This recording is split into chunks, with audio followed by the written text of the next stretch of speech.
I'm Dwayne Brown. Tonight on KPBS Evening Edition, this may be a game changer for stadium talks in San Diego. The vision of a new LA home for the Chargers and Oakland Raiders. City leaders and football fans sound off. Plus, 17 years of hard work pays off for a San Diego scientist. And liftoff.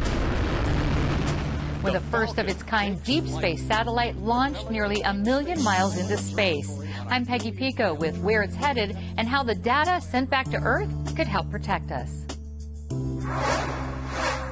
A mystery on life support, an update on a patient who has spent the last 15 years in a hospital bed. Why his medical care depends on his unusual nickname. KPBS Evening Edition starts right now.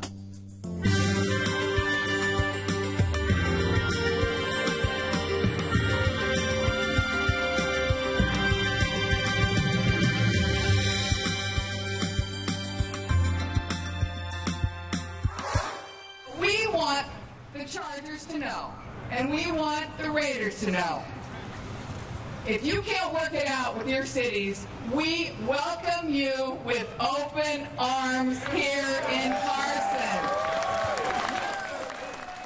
Hi, good evening. Thanks for joining us as the Chargers and Mayor Kevin Faulconer work to bring a new stadium to the city. The biggest development came last night when the Bolts announced steps to co-develop a stadium in L.A. with the team's arch rival. KPBS Metro reporter Taryn Minto joins us from the newsroom. Taryn, what else can you tell us about the Chargers' latest announcement? Well, it's a joint proposal with the Oakland Raiders, which is like San Diego's football enemy #1. The plan is for a $1.7 billion stadium in Carson, a city just south of Los Angeles. And the plan is pretty far along. The Chargers say the two teams already purchased the land, found an architect, and a way to pay for it that wouldn't require public dollars. Yeah, pretty fancy looking, but we know the mayor, Kevin Faulconer, created a task force to find a way to keep the Chargers here. How did they react? Task Force Chairman Adam Day said he was completely surprised by the news. The task force had a meeting with Chargers representative Mark Fabiani earlier this week, but they still didn't know this was happening. We talked to the mayor earlier today. Here's what he had to say. We saw that the Chargers have been working with the Raiders up in Los Angeles for 9 months, all the while saying they were only monitoring what was happening or they were keeping an eye on that. That wasn't the case. Now, you also talked with Fabiani of the Chargers today. What did he say to you? Fabiani says the sense of urgency came after a separate LA facility was proposed in early January. He says the team interviewed architects last month and purchased the land this month. And Fabiani says he's kept the NFL in the loop the whole way. And the NFL will have the final say on which team, if any, are moving to LA. Team owners need to approve a relocation, and teams must meet some criteria before they can jump markets. KPBS Metro reporter Taryn Minto. The stadium decision blindsided fans in San Diego and Oakland. Their response has been blowing up on social media. One fan tweeted, "Anyone else feeling betrayed by the Raiders and Chargers decision?" KPBS Metro, reporter Matt Bowler was out today getting more fan reaction. Last season started off with such high hopes. NFL new with the Chargers this year. Then this. Los Chargers y los Raiders, dos. A press conference in Carson, just north of Long Beach, about the proposed Chargers/Raiders stadium. These native San Diegans are shocked. I think it's absurd. I mean, it's our rival. You know, my dad, in our garage has Raider hater all over. I think it's crazy. I mean, the Chargers and the Raiders have been like the nemesis forever. This recent transplant says his San Diego friends deserve their team. They do love this city. They do want to see Chargers play in the city. And I don't think there should be any other reason to move to another location. Some say money is the reason. It's about the money, and San Diego doesn't sell enough tickets, because we don't do well enough during the season, so people aren't going to the games as much. However, this native San Diegan says the city has better places to put our money. I think that our city streets and highways need to be fixed. Our police need to be paid more, and so it's... What do you do? The whole thing has left fans scratching their heads. So they're going to bring in Oakland and San Diego and put it right in the middle in LA. I don't know. I just think it's weird. Matt Buller, KPBS News. And this word just coming into our newsroom. A task force spokesman tweeted that the group will have a plan in the next 3 months. Here, in fact, are some of the highlights of the 13-year Chargers Stadium debate effort, if you would. Back in 2002, owner Dean Spanos told then-Mayor Dick Murphy the team needed a new site. Spanos said staying in San Diego was a top priority. Murphy created a citizens task force, and the next year it recommended a new stadium. Also in 2003, the Chargers released a $400 million redevelopment plan for Qualcomm. It was supposed to go for a vote in 2006, but never happened. By then, San Diego had a new mayor and big financial problems. Jerry Sanders told the team the city couldn't afford a new stadium. So the Chargers started looking at other options in the county, cities like Oceanside, Chula Vista, National City, even Escondido up north. None of those ideas went anywhere. In 2010, the Chargers proposed an East Village site downtown with convention space. At the time, they said it was their last best option, and it still is their preferred site. Now our coverage on the Chargers continues on air and online at kpbs.org. Talks to resolve an ongoing labor dispute at ports up and down the West Coast may be heading to Washington, D.C. The Labor Secretary, Thomas Perez, told dock workers and their employers he'll move talks to the nation's capital unless a deal is reached by the end of today. Negotiations have dragged on for months, disrupting billions of dollars of international trade. About 20,000 dock workers, including workers in San Diego, have been without a contract since last July. We have an update on a story we told you about last night, a KPBS and Voice of San Diego investigation into landlord Benkeem Shaw. We featured several of his tenants who complained of roaches, rats, and mold, but weren't getting any help from Shaw or the city. Here with more on the story, Megan Burke. KPBS has learned Shaw listed 30 of his apartment buildings for sale late this week. All told, Shaw is asking for more than $50 million for the properties. Several realtors confirmed the listings appeared all at once on a listing service open only to realty professionals. The listings represent 70% of his residential properties. Most are in the City Heights and Logan Heights areas. Shaw owns 16 commercial properties that are not listed. We reached out to his attorney for comment, but did not hear back. Also this week, we learned city code inspectors will get certified to address roach and rat infestations. The city had been telling tenants infestations were out of its purview and sent them to the county, which sent them right back to the city. That's despite a 2013 law authored by local state Senator Ben Hueso that says the city can and should help tenants with roaches and vermin in their homes. Development Services Director Bob Vaki estimates the inspectors will wrap up training in 6 months. Megan Burks, KPBS News. Finding affordable housing in downtown San Diego can be a challenge, especially for low-income seniors and families struggling to make ends meet. That's why a new housing development in Logan Heights is attracting national attention from the new U.S. Housing Secretary.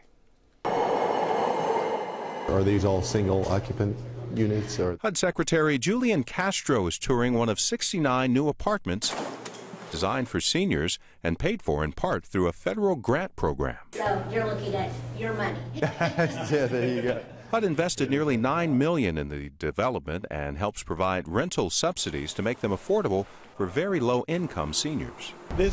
There used to be buildings here that were boarded up. This project on the corner of 22nd Street and Commercial Avenue took 12 years to come to pass and also includes 128 additional units for low-income families and young people aging out of the foster care system. Arnulfo Manriquez with the MAC project says that was funded through community development partnerships. This land, first of all, had been fenced off with broken slabs of concrete on the land for 20 years. It was something that it was important for this site to be redeveloped because it was a blight in the community. You don't have to go far to see the extent of San Diego's housing problem. We see the homeless situation is pretty rampant just 3 blocks away from the new complex. Castro, who's only been on the job 6 months, knows the challenges the administration faces in trying to end homelessness within 5 years and provide communities with more affordable housing options. When we talk about getting folks off the streets, they need somewhere to live, and they need a place to live that has often supportive services. This is a great example of that. The HUD secretary was also in town to speak at the National Conference to End Youth and Family Homelessness.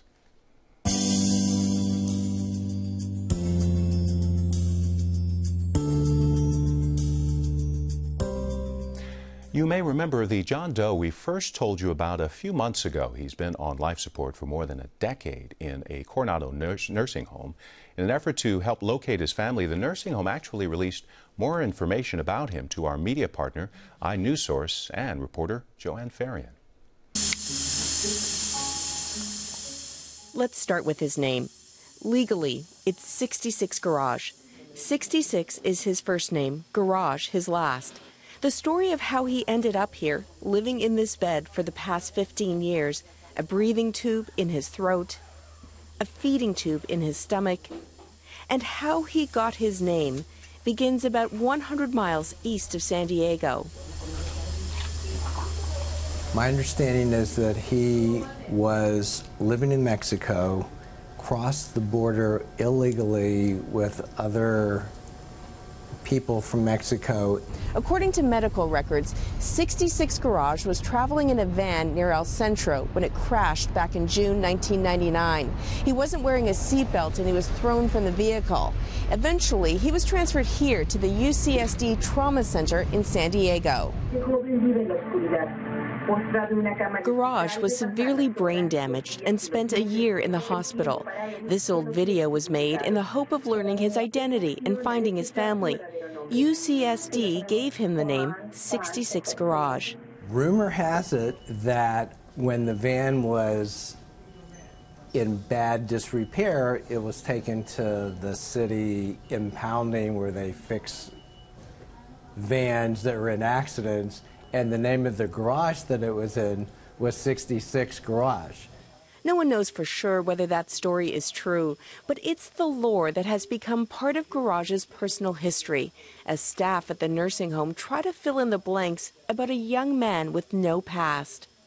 Many times we all wonder, where did you come from? Did you graduate from high school? So, what was your life like? Garage doesn't speak or respond to commands, but he can sometimes follow movements with his eyes. We don't know what he's thinking, how he reacts. Medi-Cal, the state program for the sick and disabled, pays for Garage's care, about $700 a day. A team of doctors and administrators make all his health care decisions. Our job is to keep him alive and keep him at his highest state of being. If certain things were to happen, his heart stopped, he stopped breathing, we would not be continuing or doing life-sustaining measures. But otherwise, he could be with us for 15 more years. He's a young man. He's a young man. Since he's been at Villa Coronado, 7 people have come forward believing Garage was a relative. Among the most recent was Yolanda Ibarra, who lives in Texas. She believed he could have been her brother, also last heard from trying to cross the border some 16 years ago. Ibarra even traveled to San Diego to see Garage. He did have a lot of similarities with my brother. Almost everyone was almost sure it was him because they coincided in a lot of things. The age, the time that they'd been missing. A DNA test showed the two were not a match. I'll never forget his face. When he saw me, he took my hand and he squeezed it very hard, and I know he was trying to tell me something. Maybe he tried to tell me that he's not my brother, but for me to help him find his family. An iNewsSource investigation last year revealed there are more than 4,000 people living on special life support units across California. 66 Garage is one of 8 whose identities are unknown. Staff at the nursing home have tried to change Garage's name. And certainly calling someone by that name is certainly not dignified. But it could jeopardize his Medi-Cal benefits. By releasing more information and this video, the nursing home believes it might get a new lead on his identity and reunite him with his family. They hope one day they'll be able to call 66 Garage by his given name, a man who has lived on this nursing home unit longer than almost all the other residents. For KPBS, I'm iNewsSource reporter Joanne Farian. Dramatic news this week in the Chargers Stadium saga. Will the team move to L.A. with its hated rival? And the city can't deal with terrible living conditions caused by a problem landlord. I'm Mark Sauer. Join us for the KPBS Roundtable tonight at 8:30. It took 17 years for a San Diego scientist's dream to come true with the launch of the first of its kind deep space satellite. Peggy Pico talks with him about what makes it so special. The refrigerator-sized Deep Space Climate Observatory, or DISCOVER satellite, launched nearly 1 million miles into space February 11th. And liftoff.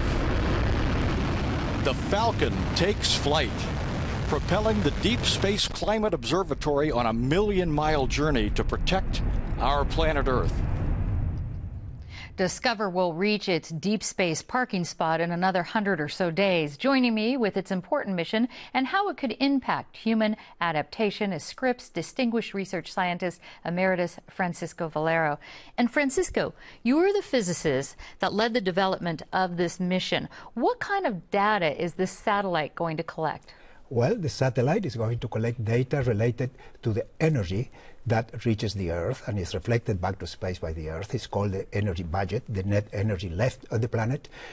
And it's also going to collect data with another instrument about the atmospheric composition, including ozone, aerosols, water vapor, and remote sense surface vegetation. So it'll measure the energy, as you said, this energy budget, the energy radiation coming from the sun, the energy that's being absorbed by the Earth, and the energy that the Earth is kind of sending back out there. Correct. In a nutshell. Okay. So this energy budget you're talking about, or radiation budget, why is it important to understand our planet's radiation budget? It is fundamentally important because this is the energy that the planet needs to evolve. This is the energy that is used for climate driver, fundamental driver of climate, to drive the ocean's circulation, the atmosphere, and life itself. All these processes require energy, and we receive this energy from the sun. The energy is used by the system, received from the sun, part of it is reflected, part of it is used by the system, and the system converts that in infrared radiation that is reflected back to space. So you were talking about the atmosphere, this radiation and the connection and the oceanic flows and things like that. We already know we're undergoing global climate change. So how will having a detailed radiation profile or budget, as you will, how will this help us adapt to climate change? Well, the accurate knowledge of the details of this energy being absorbed and radiated back by the planet will allow us to use numerical models of the atmosphere of the planet to predict the changes that will occur and what magnitude those changes are and the location of the changes. For example, we do not expect that the farmer in Oklahoma is going to see the same changes that the farmer in Alaska. It will be different. So this knowledge will allow us to model the changes and prevent unexpected changes. So this will allow us to have a stronger production, will affect industry, will affect the economy, and will help us do a better job in determining the policy necessary to follow to obtain maximum return of our understanding. If we can predict it sooner, it can have this sort of trickle effect in everything from economic to agriculture to all sorts of things like that. It's essential. Okay. NASA, NOAA, and the U.S. Air Force are sharing the $340 million cost of this mission. Are there any obstacles to its success? Could a comet hit it? Could it fail? Oh, yeah, it can always happen to any satellite. You can have an accident, you may have power failures. There are many things that we depend on the quality of the work that was done by the engineers that prepared the satellite, that built the instruments. That is essential for the success of a mission. But yeah, any satellite can fail, and it has happened in the past at any time.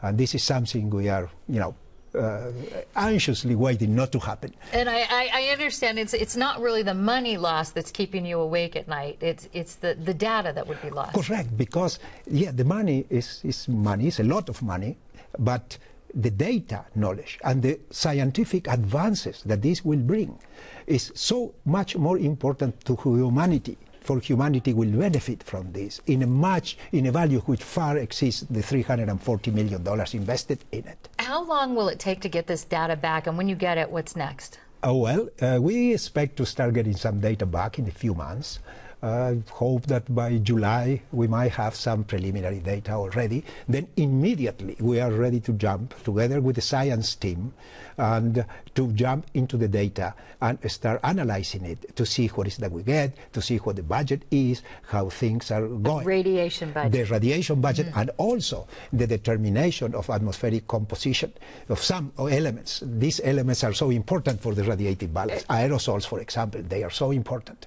Okay, okay. And I understand this is just the first step. Your next thing, this is on the side of the sun. Your next satellite is going to be where? Oh, next satellite, my dream is the next satellite at L2. So here from L1, we will observe the daylight side of Earth. From L2, we will have the night side, which means between L1 and L2, 2 satellites will cover the whole planet. All right. Well, minute by minute. Minute by minute. All the time on.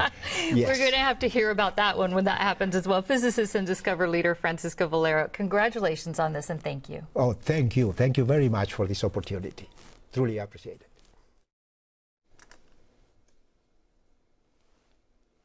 And explore a palm tree refuge in Hawaii created by renowned poet W.S. Merwin. Friday on the PBS NewsHour. 1, 2, 3. Yay! Celebrating the birthplace of triathlon, San Diego leaders marked the nation's first running, biking, and swimming race with a new plaque at Fiesta Island. The original triathletes were also there 40 years ago. They took off from Fiesta Island, leading the way for millions of extreme athletes on the ground and on the water. The Triathlon Club's next race is on March 15th. If you think going to the theater is a passive activity, think again. KPBS arts reporter Beth Accomando takes us to a performance of The Grift, where audiences actually follow a play through the Lafayette Hotel and are asked to perform tasks along the way. We're here at the Lafayette Hotel. We're just before showtime now, and we're super excited to have everybody from San Diego come and check out our show and check out the hotel. The hotel is the Lafayette in North Park. The show is The Grift, the latest production in La Jolla Playhouse's Without Walls program. And you are about to be part of the action. Hello there, people. Thank you for coming. In a moment, I'll tell you why I gathered you here. But first, a deathbed confession. I was a lifelong con man. So you're going to be randomly dropped into this story that's going to take place all over the hotel, and you're doing the bidding of a guy who grew up and lived his entire life within the hotel. Let's have a toast to Ben. To Ben! And as an audience member, you're going to be thrown into the middle of this experience that takes place in different locations throughout the hotel. We have a huge grand ballroom downstairs, and the pool, and the bar, of course, and different, suites. Con Chicago Joe with the High Yield Investment Scheme. What's going to happen is you're going to be executing and learning these short cons in the interest of pulling off one final con for this guy who grew up at the hotel. I've spent many years plotting my final grift, and I call this one the Fare Thee Well. The mechanics. Bid on the first item, but stop bidding at $2,000. Without Walls is a new series that was started in 2010 through La Jolla Playhouse that was designed to take theater outside of the traditional theater spaces and place it out into the community in unique and exciting locations. Come up in here, guys. You got to help me check this out. He sent me this briefcase. The show was created specifically for this location, and we found this place when we were sort of scouting ideas for a new show, and our creator Tom said, hey, what about a hotel? Can you bring me into some neighborhoods and look at some landmarks to see what might spark an idea? You find a location and you have a story idea, and then you utilize the location to fit with your story and get away with whatever you can get away with in that space, and feature the space as best you can. There's our hose. Cold water. Dude, no way. Oh my gosh, that's such a good idea. Anything and everything that we can take advantage of in the hotel, we're going to take advantage of. So we have a specific space by the pool in a cabana that we utilize in the show that, they're shutting down for our purposes. But not everything is shut down. The hotel remains open, and sometimes the theater world and the real world mingle in unexpected ways. There was a drag queen convention here in the hotel, which happens once a year, happened to fall on our very first weekend. On this particular night, there was a bridal party, and the bride-to-be was perfect for the role of the distractor in a short con. You're the distractor. Fantastic. So you make assumptions about how people are going to react to certain things, what they're going to be able to figure out and process. And so as soon as you start to put bodies in the space, they may act differently. You know, you can sort of speculate as to how they're going to act, but you never really know. And that's the fun of the grift. It's unpredictable for both the audience and the creators. People want to sort of actively participate in things. So much of entertainment is passive. I know you can do this. A show like this plays to the ego because it feels like the entire world has been created for you. And that's essentially what a clever con does as well. And you'll leave the grift with some insider information about how to pull one off. Beth Accomando, KPBS News. We may be seeing some light rain this weekend. Looking at clouds along the coast, showers may develop Sunday and continue into Monday. Similar temperatures in the Inland Valley, cooler, mostly in the 60s. Colder weather in the mountains, and we're looking at 80s for the desert. You can find tonight's stories on our website, kpbs.org/evening edition. Thanks for joining us. Have a great weekend.